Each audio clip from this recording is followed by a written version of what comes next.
हमारे समाज में अक्सर यह देखा जाता है कि दूसरे व्यक्ति हमारी योग्यता का मूल्यांकन करते हैं।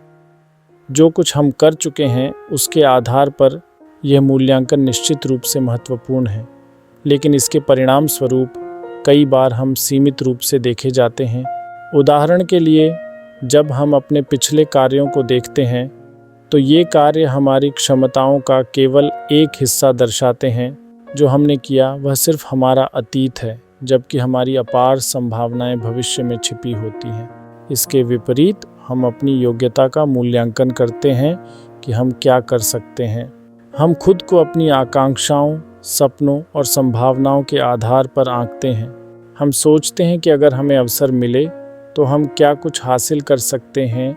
यह आत्म मूल्यांकन हमें प्रेरित करता है और अपने लक्ष्यों की दिशा में बढ़ने की साहसिकता देता है। इस दृष्टिकोण से ये ज़रूरी नहीं है कि हम क्यों अतीत में असफल रहे, बल्कि यह महत्वपूर्ण है कि हम भविष्य में अपनी शुरुआत कैसे कर सकते हैं।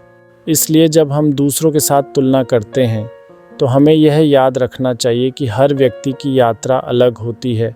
दूसरों की राय पर निर्भर रहना हमारी आंतरिक संभावनाओं को सीमित कर सकता है। हम स्वयं के प्रति ईमानदार रहें और अपनी क्षमताओं के अनुकूल कार्य करने पर ध्यान केंद्रित करें। हमारी योग्यता का असली आकलन हमें हमारे भीतर की शक्ति से ही करना चाहिए।